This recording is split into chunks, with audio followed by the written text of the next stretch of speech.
ak eng logoiwek alak ko ng'ololchi sirikab logoiwek neki rubeiwotab kandoindetab emoni eng kasar age Rigathi Gachagua kasarta nekochopchingei kwa emetab sang nebo UK ole tetat koyai tuiyenyi eng London ole koimuch kong'ong ng'ololutik chi kotinygei ak olietab mwanik nekokotesak eng emet eng kit nekamwa kole bunei uindo neo ketikab pikipikishek ak garishek cheisuldoen mung'arenywan kotes kole tesetab mwanik ko matinyegei ak boriet nekibaorionjin eng emotinwekab sang kobate tinyegei ak serikalit nemiten eng kandoinatet eng inguni.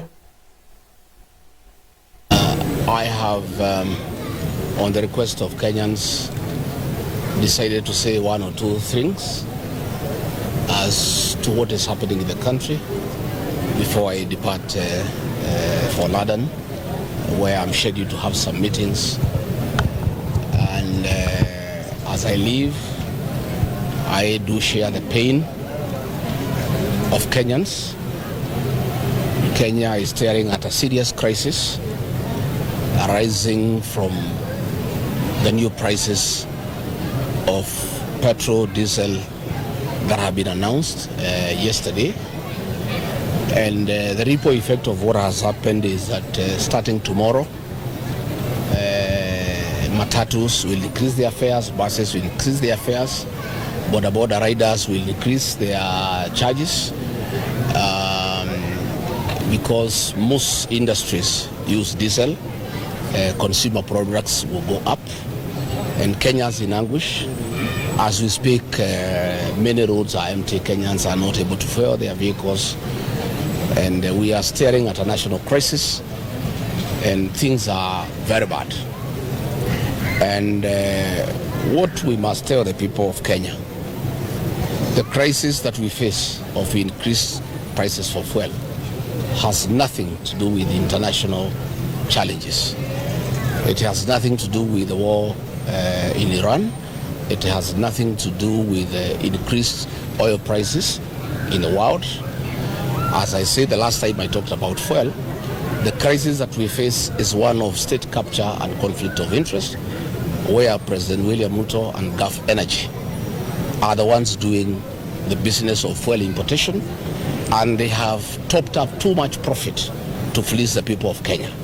The challenge that we face today has nothing to do with international prices, because when you look at the neighboring East African countries who are importing oil from the same source in the Middle East, their prices are down. Why the prices here are up is because President William Ruto, his business partners, Gulf Energy, are taking too much profit to fleece the people of Kenya. If you look at the comparison, today as we speak, in Kenya, petrol is 214 Kenya shillings. Diesel is 243 Kenya shillings. Our neighbors here in Uganda, who bring their fuel through Kenya from Mombasa by road, which means their fuel is supposed to be higher than Kenya's. A liter of petrol in Uganda is 188 Kenya shillings. A liter of diesel in Uganda is 181 Kenya shillings. If you look at Rwanda, a liter of petrol in Rwanda is 175 Kenya shillings. A liter of diesel in Rwanda is 171 Kenya shillings.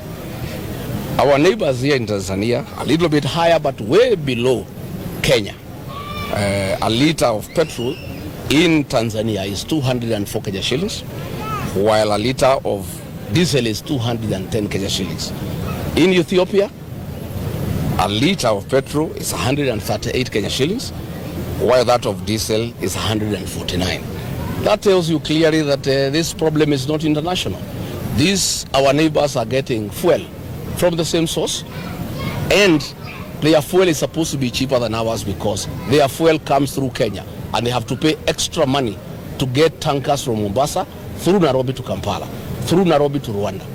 So what we're having as a problem in Kenya is where the president of the country is a businessman who doesn't care about his people and has decided to make profit out of his people. And that is the crisis that we are facing. And I must also say that this G to G arrangement is a fraud. We had been told when I was in government that it was supposed to regularize prices and cushion the people of Kenya from sporadic changes in pricing system. But the price keeps on going high. And what is annoying is that the fuel that is in the market today is of low quality. You remember the Minister of Trade and the Kenya Bureau of Standards announced to the people of Kenya that they have allowed the importation of fuel with 50 milligrams per liter of sulfur. This is very cheap fuel. Instead of this fuel going down, we would have expected, because the government has compromised on standards and brought fuel with a lot of sulfur,